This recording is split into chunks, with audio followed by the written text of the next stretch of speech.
जिसने पहले समय में इस व्रत को किया है उसका इतिहास कहता हूँ, ध्यान से सुनो। सुंदर काशीपुरी नगरी में एक अत्यंत निर्धन ब्राह्मण रहता था। वह भूख और प्यास से बेचैन हुआ नित्य पृथ्वी पर घूमता था।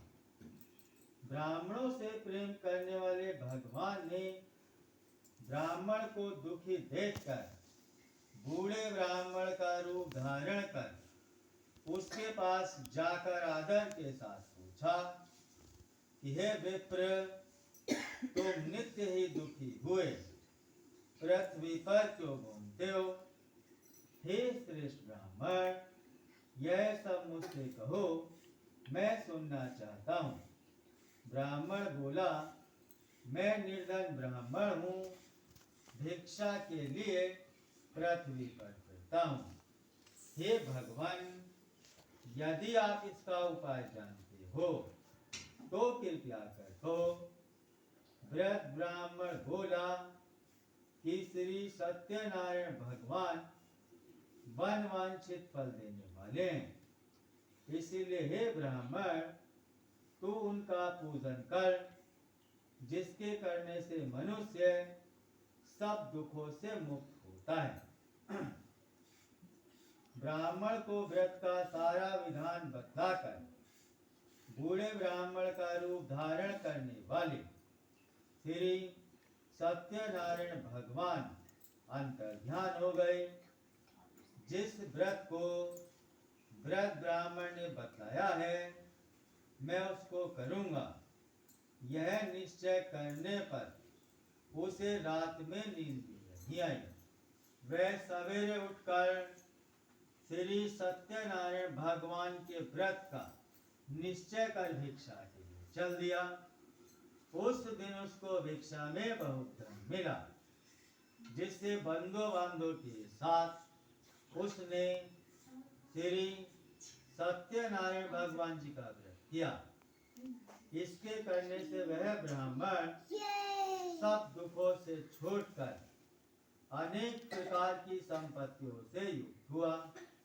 उस समय से वह ब्राह्मण हर मास व्रत करने लगा। इस तरह श्री सत्यनारायण भगवान के व्रत को जो करेगा वह मनुष्य सब दुखों से छूट जाएगा। इस तरह नारद जी से नारायण का कहा हुआ यह व्रत मैंने तुमसे कहा है विप्रो, मैं अब और क्या कहूँ। ऋषि बोले, हे मुनीश्वर, संसार में इस ब्राह्मण से सुनकर किस किस ने इस व्रत को किया, हम वह सब सुनना चाहते हैं। इसके लिए हमारे मन में श्रद्धा है। सूत जी बोले, हे मुनियों, जिसने इस व्रत को किया है वह सब सुनो।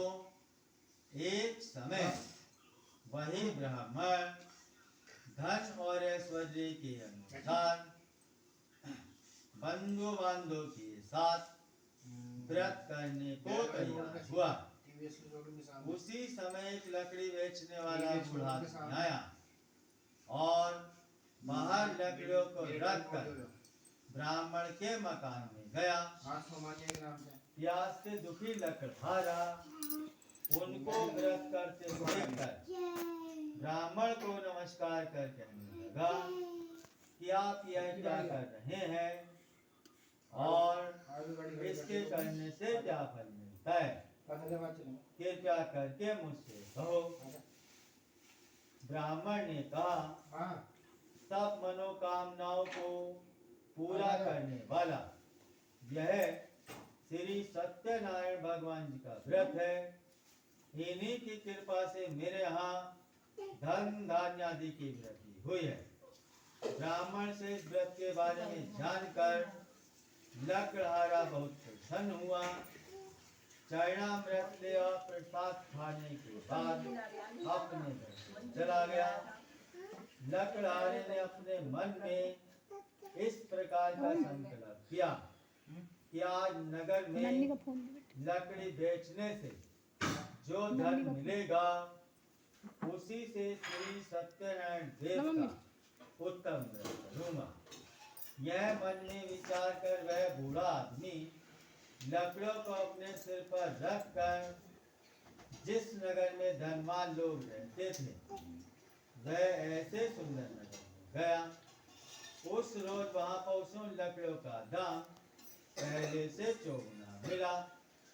तब वह बूढ़ा लकड़हारा दाम ले और अति प्रसन्न होकर पक्के केले की फली, शक्कर, घी, दूध, दही और गेहूं का चूर्ण इत्यादि श्री सत्यनारायण भगवान के व्रत की सभी सामग्रियों को लेकर अपने घर गया।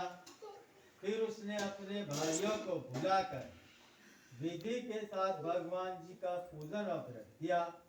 उस व्रत के प्रभाव से वह बूढ़ा लकड़हारा धन पुत्र आदि से युक्त हुआ और संसार के समस्त सुख भोग कर वैकुंठ को चला गया।